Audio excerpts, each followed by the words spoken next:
नमस्कार दोस्तों।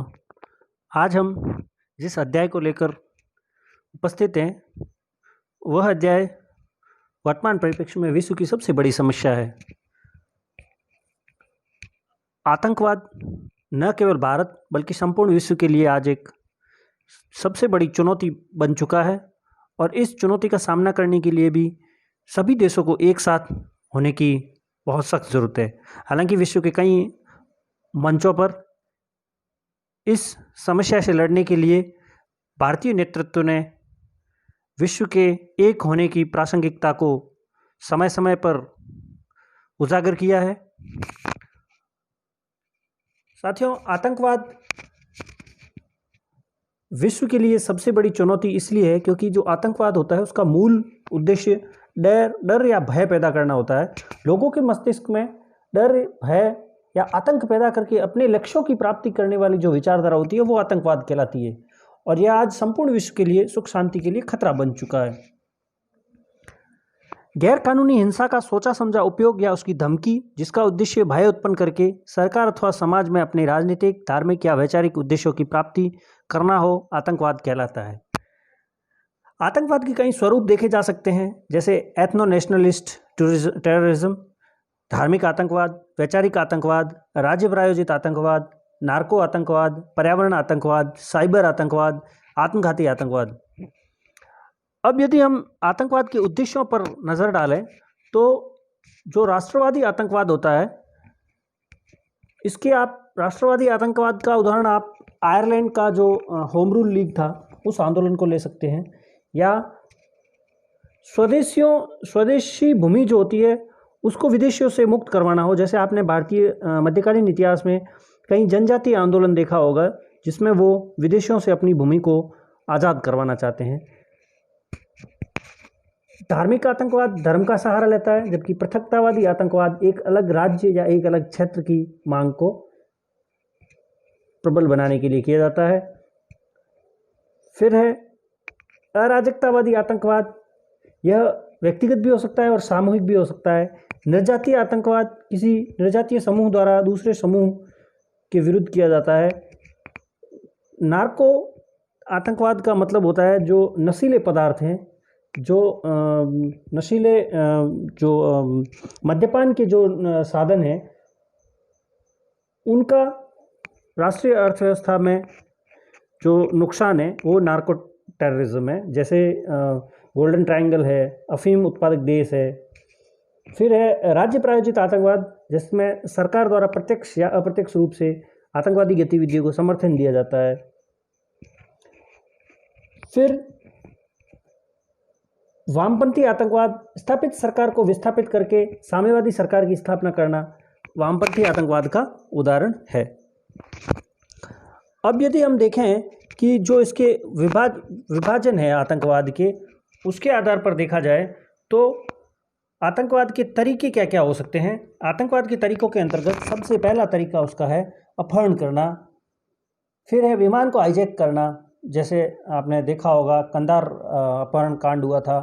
फिर बम लगाना, जैविक हथियारों का उपयोग, साइबर आतंकवाद। फिर है पायरेसी आतंकवाद आदि। आतंकवाद के नियंत्रण हेतु विभिन्न देश अपने अपने कानून बनाते हैं। भारत में भी आतंकवाद की नियंत्रण हेतु आपने सुना ही होगा, टाडा है, पोटा है, प्रिवेंशन ऑफ टेररिज्म एक्टिविटी जैसे कानून बनाए गए। लेकिन अब गैर कानूनी गतिविधि नियंत्रण अधिनियम को संशोधित कर प्रभावी बनाया जा रहा है। अलग अलग राज्यों ने अपने स्तर पर भी इन कानूनों का निर्माण किया है। यदि हम हार्वर्ड यूनिवर्सिटी की एक रिसर्च रिपोर्ट देखें तो हार्वर्ड यूनिवर्सिटी की रिसर्च रिपोर्ट कहती है कि जिहाद के नाम पर हो रही जो इस्लामिक कट्टरपंथी आतंकवादी घटनाएं हैं, ये विश्व के लिए सर्वाधिक विध्वंसकारी साबित हुई है। आतंकवाद का आशय ऐसी विचारधारा से है जो भय या डर पैदा करके अपने उद्देश्यों की प्राप्ति करे। आज आतंकवाद राजनीतिक, धार्मिक, वैश्विक समस्या के रूप में सर्वत्र मौजूद है। संयुक्त राष्ट्र महासभा के वर्ष 2000 में हुए 55वें अधिवेशन में अंतर्राष्ट्रीय आतंकवाद पर अभिसमय का ड्राफ्ट तैयार किया गया, जिसके अनुच्छेद 2(1) के अनुसार किसी राज्य के विरुद्ध किया गया कोई आपराधिक कृत्य जो आम लोगों या समूहों में आतंक या गम का वातावरण निर्मित करता है, आतंकवाद है। इसमें किसी को मृत्यु, चोट, निजी या सार्वजनिक संपत्ति की हानि शामिल है। आतंकवाद का नामकरण आतंक के राज्य शासन से माना जाता है। पहला आतंकी हमला जुलाई 1946 में जेरूसलेम का माना जाता है, जिसमें 100 से अधिक लोग मारे गए। पश्चिमी जर्मनी में रेड आर्मी फैक्शन की 1960 की दशक की गतिविधियों को प्रारंभिक अंतर्राष्ट्रीय आतंकी गतिविधि माना जाता है। भारत में आतंकवाद की नियंत्रण हेतु बहुत सारे कानून निर्मित हुए, जिनमें प्रमुखतया है Tada, terrorism and disruptive activities prevention act 1987 में बनाया गया यह कानून। उसके पश्चात भारत में पोटा बनाया गया, पोटा कानून, प्रिवेंशन ऑफ टेररिज्म एक्ट 2002, लेकिन इसे भी समाप्त कर दिया गया। और वर्तमान में UAPA unlawful activities prevention act 1967 को संशोधित कर प्रभावशाली बनाया गया। अब आतंकवाद के आधारभूत तत्व, इसमें गैर कानूनी हिंसा का सहारा लिया जाता है तथा मानवीय, तार्किक अथवा नैतिक तरीकों का उपयोग नहीं किया जाता है। सामान्यतः यह शक्तिशाली तंत्र जैसे सरकार के शासन के विरुद्ध होता है। सामान्यतः समाज के कमजोर वर्ग आतंकवाद का सहारा लेते हैं। सामान्यतः यह राजनीतिक, धार्मिक या वैचारिक कारणों से प्रेरित रहता है और इन गतिविधियों का उद्देश्य हिंसक गतिविधियों द्वारा सरकार पर दबाव व जनता में भय उत्पन्न करना होता है, ताकि सरकार इनकी आतंकवादियों की मांगों को मान ले। आतंकवादी समूह अपने विरोधी समूहों में भय उत्पन्न करते हैं, परंतु स्वयं के समूह का हौसला बढ़ाकर उसका समर्थन प्राप्त करना चाहते हैं। अब आतंकवाद के परिणाम, आतंकवाद के परिणामों को हम विभिन्न भागों में विभाजित कर सकते हैं, जैसे राजनीतिक परिणाम, सामाजिक परिणाम, आर्थिक परिणाम और सांस्कृतिक परिणाम।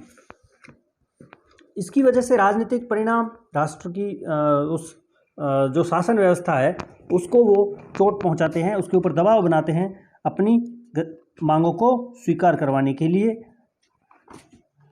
आर्थिक परिणाम देश की अर्थव्यवस्था को नुकसान पहुंचता है।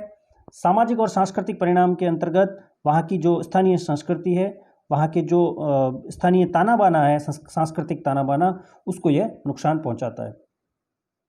आतंकवाद के कारणों के अंतर्गत भी बहुत सारे कारण हैं, लेकिन इनको भी हम विभाजित करते हैं राजनीतिक कारण, आर्थिक कारण, सामाजिक कारण और वैचारिक कारण के अंतर्गत। और यह कारण भी आतंकवाद के जो प्रमुख कारण हैं उनके अंतर्गत इनको रखा जाता है। अब आतंकवादी विश्व के जो प्रमुख आतंकवादी संगठन हैं उनमें कुछ उदाहरण हम देख सकते हैं, जैसे बोको हराम है नाइजीरिया का, हिजबुल मुजाहिदीन है जो पाकिस्तान समर्थित है, हरकत उल अंसार है, इस्लामिक स्टेट है जो वर्तमान में बहुत ज़्यादा चर्चा में है, फिर है आर्मड जो मनीला फिलीपींस का है, अबू निदाल ऑर्गेनाइजेशन लीबिया का है, और इस्लामिक उक्लावी महाज पाकिस्तान का है, इस्लामिक सॉल्वेशन फ्रंट यूरोप का है, नेशनल लिबरेशन आर्मी जॉर्डन का है, लिबरेशन फ्रंट फ्रांस का है, ग्रीक राइटिस्ट टेररिस्ट इटली का है, आदि प्रमुख उदाहरण है। आज विश्व को सर्वाधिक आघात पहुंचाने वाला जो आतंकवाद है उसको, जिसका आधार स्तंभ ओसामा बिन लादेन है, जो धार्मिक कट्टरपंथियों का नेता बन गया था। हमारे यहाँ पर जम्मू कश्मीर में मुख्यतः जो आतंकवादी संगठन सक्रिय थे उनमें हिजबुल मुजाहिदीन, अल फरान, हरकत उल अंसार आदि है। आंध्र प्रदेश में भी नक्सलवादी संगठन peoples war group, liberation army, MCC आदि सक्रिय रहे हैं। मणिपुर में पीपल्स रिवोल्यूशनरी पार्टी, असम में बोडो व उल्फा, त्रिपुरा में national liberation front of Tripura, Mizoram में मिजो नेशनल फ्रंट, नेपाल से सटे उत्तरी पूर्वी राज्यों में माओवादी उग्रवादी संगठन सक्रिय है। लश्कर-ए-तैयबा ने पूरे विश्व में आतंक का जाल फैला रखा है।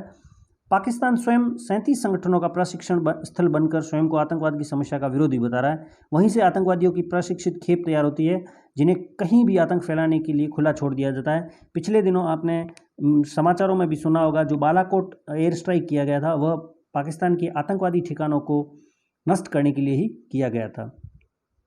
अब सवाल उठता है कि विश्व के अस्तित्व का सवाल बन चुकी इस समस्या से निजात कैसे पाई जाए। इसके लिए जरूरी है कि विश्व का प्रत्येक राष्ट्र इससे निस्वार्थ भाव से निपटने की जिम्मेदारी ले। इस समस्या से निपटने के लिए हमें निम्नलिखित उपाय करने होंगे। जैसे आतंकवाद एक वैश्विक समस्या है, इसलिए इसका निदान भी वैश्विक होना चाहिए। इस संदर्भ में हमें त्रिस्तरीय रणनीति बनाना समीचीन लगता है। पहली है, अंतर्राष्ट्रीय स्तर पर संयुक्त राष्ट्र संघ एक सुरक्षा प्रहरी की भूमिका निभाए तथा आतंकवाद के विरुद्ध उसके निर्णय बाध्यकारी हो, अर्थात सभी राष्ट्र संयुक्त राष्ट्र संघ के जो आतंक विरोधी जो निर्णय हो उनको बाध्यकारी रूप से माने। अंतर्राष्ट्रीय सम्मेलनों में आतंकवाद की रोकथाम हेतु सकारात्मक निर्णय किए जाए तथा आतंकवाद को प्रश्रय देने वाले देशों का अंतर्राष्ट्रीय समुदाय से पूर्णतः बॉयकॉट किया जाए। दूसरा है, राष्ट्रीय स्तर पर प्रत्येक राष्ट्र यह प्रतिज्ञा करे कि वह आतंकवाद से लड़ने के लिए कटिबद्ध है तथा अपने निजी स्वार्थ की पूर्ति के लिए न तो आतंकवाद को बढ़ावा देगा, न अपने देश की जमीन को आतंकवाद का आश्रय स्थल बनने देगा। अगर कोई देश जानबूझकर ऐसा करता है तो उसके विरुद्ध अंतर्राष्ट्रीय मोर्चाबंदी की जाए। तीसरा उपाय जो हो सकता है वह है, व्यक्ति की भूमिका सबसे अहम है। आतंकवाद से लड़ने में जब तक व्यक्ति स्वयं शामिल नहीं होगा, इसका समाधान संभव नहीं है। इसलिए हर व्यक्ति का यह उत्तरदायित्व भी है कि वह अपने आसपास की संदिग्ध गतिविधियों पर नजर रखे। यह प्रयास व्यक्तिगत एवं सामूहिक या सामाजिक स्तर पर भी प्रभावी रूप से किया जा सकता है। अर्थात आतंकवाद के लिए हमें एक हॉलिस्टिक अप्रोच बनानी होगी, जिसमें व्यक्ति, राष्ट्र और अंतर्राष्ट्रीय स्तर पर सभी देश मिलकर इसको रोकने के लिए प्रयासरत हो। भारत के संदर्भ में आतंकवाद पर अमेरिका की एक रिपोर्ट आई थी 2007 में, जिसे कंट्री रिपोर्ट कहा गया था, और भारत को दुनिया का सर्वाधिक आतंक प्रभावित देशों में शुमार किया गया। किंतु इसके आतंक विरोधी प्रयास पुराने, बोझिल वैधानिक प्रवर्तन और विधायी प्रणालियों के कारण अप्रभावी रहते हैं। अतः इस संदर्भ में हमारे लिए आवश्यक है कि हम राष्ट्रीय स्तर पर न्यायिक प्रक्रिया सुदृढ़ और तीव्र करें। पुलिस प्रशासन के पास पर्याप्त संसाधन हो, राष्ट्रीय स्तर पर खुफिया तंत्र की सूचनाओं, आंकड़ों का विश्लेषण, जांच और आतंकवाद विरोधी ऑपरेशन जैसी कार्रवाइयां करने की आवश्यकता है। हमारी सूचना प्रणाली हाईटेक हो, मीडिया जांच एजेंसियों का सहयोग करे, देश हित में गुप्त सूचनाओं को सार्वजनिक न करे, आतंकवादियों का महिमा मंडन न करे, तटीय सुरक्षा को मजबूत बना जाए, बंदरगाह एयरपोर्ट की जांच प्रणाली सशक्त हो, देश में खाली पड़ी हवाई पट्टियों की मजबूत निगरानी हो, देश की सीमा पर चौकसी को आधुनिक सूचना तंत्र से जोड़ा जाए, पुलिस, सेना, अर्धसैनिक बलों के पास अत्याधुनिक संसाधन हो, अवैध प्रवासियों को राष्ट्रीय सुरक्षा के मद्देनजर देश से बाहर निकाला जाए, जनप्रतिनिधि वोट बैंक के बजाय राष्ट्रीय हित को महत्व दे, गृह मंत्रालय को अधिक जिम्मेदार बनाया जाए तथा आतंकवाद पर राष्ट्रीय डाटाबेस तैयार किया जाए। एनआईए को आतंकवाद, जाली करेंसी, आणविक प्रतिष्ठानों पर संभावित खतरे, समुद्री सुरक्षा, विमान अपहरण, राजद्रोह तथा राष्ट्र के विरुद्ध युद्ध जैसे सार्वदेशिक मामलों में स्वयं जांच करने का अधिकार हो। एनआईए की संपूर्ण सफलता तभी संभव है जब केंद्र व राज्यों के मध्य बेहतर समन्वय हो तथा प्रबल राजनीतिक इच्छाशक्ति हो। इसके अतिरिक्त आतंकवादी जो संगठन होते हैं, उनकी फंडिंग का पता लगाने या उन्हें रोकने के लिए मनी लॉन्ड्रिंग एक्ट भी एक सराहनीय प्रयास है। इसके द्वारा हमारी अर्थव्यवस्था में आए काले धन पर आतंकवादियों की पहुंच को रोका जा सकेगा। अवैध प्रवासियों की रोकथाम हेतु भारतीय विशिष्ट पहचान प्राधिकरण द्वारा जारी आधार कार्ड एक सकारात्मक पहल है। पिछले कुछ दिनों में आपने एनआरसी का मुद्दा जरूर अखबारों में देखा ही होगा। तो ये जो अवैध प्रवासी, उनको रोकने के लिए एक अच्छे सकारात्मक प्रयास है। अब आतंकवाद के जो रोकने के जो उपाय हैं, उसमें अंतर्राष्ट्रीय समन्वय, संधि, आर्थिक गतिविधियों पर नियंत्रण, सामाजिक, आर्थिक, राजनीतिक असमानताओं को पहचान कर उन्हें समाप्त करना चाहिए, गांधीवादी विचारधारा का प्रोत्साहन किया जाना चाहिए, अंतर्राष्ट्रीय तथा मानवीय मूल्यों को बढ़ावा दिया जाए, हिंसा की गतिविधियों को रोकने के लिए लोगों में मानव कल्याण की भावना को बढ़ावा दिया जाए, शिक्षा की गुणवत्ता को बढ़ाते हुए समाज में वैज्ञानिक दृष्टिकोण का विकास किया जाए, नैतिक मूल्यों का स्तर बढ़ाकर इस समस्या की गंभीरता को कम किया जा सकता है। अल्पकालिक जो उपाय हैं, उनके अंतर्गत सुरक्षा बलों, कानूनी संस्थाओं को सशक्त किया जाए, उन्हें अत्याधुनिक हथियार उपलब्ध कराए जाए, खुफिया विभाग से आधुनिक, प्रभावी, मजबूत बनाया जाए, स्थानीय लोगों व सुरक्षा बलों के मध्य भरोसा व विश्वास प्रोत्साहन कायम किया जाए, आतंकवाद रोकने हेतु पर्याप्त व प्रभावी कानूनों का निर्माण तथा उनका क्रियान्वयन सुनिश्चित किया जाए, आम जनता के मानवाधिकार को आतंकवादियों के मानवाधिकारों पर तरजीह दी जाए, क्योंकि ये दोनों जीरो सम गेम है, एक का फायदा दूसरे का नुकसान होगा ही। कभी कभी मीडिया में ऐसी घटनाएं देखने को मिलती है कि कुछ मीडिया समूह आतंकवादियों के मानवाधिकारों की बात करते हैं, लेकिन वह आम जनता के मानवाधिकारों को उस तरीके से नहीं उठाते हैं। तो इन घटनाओं पर भी रोक लगनी चाहिए। आतंकी संगठनों के खातों को मिलने वाले आर्थिक मदद के आधार को नष्ट किया जाए, अंतर्राष्ट्रीय स्तर पर आर्थिक प्रतिबंध लगाए जाए, आतंकवादियों के विरुद्ध रूस, अमेरिका, इजराइल की नीतियां अपनाई जाए। अब भारत में आतंकवाद से लड़ने हेतु हमें और अधिक प्रयास करने की जरूरत है। इस हेतु हमें आतंकवादियों के विरुद्ध जो सर्जिकल स्ट्राइक जैसे विकल्प को अपनाना पड़ेगा, हमें ऑफेंसिव होना ही पड़ेगा और ग्रेहाउंड की तर्ज पर आतंकवाद के विरुद्ध स्पेशल कमांडो जो दस्ते हैं वो तैयार करने होंगे। सेना और पुलिस को इस हेतु विशेष प्रशिक्षण तथा अधिकार देने होंगे।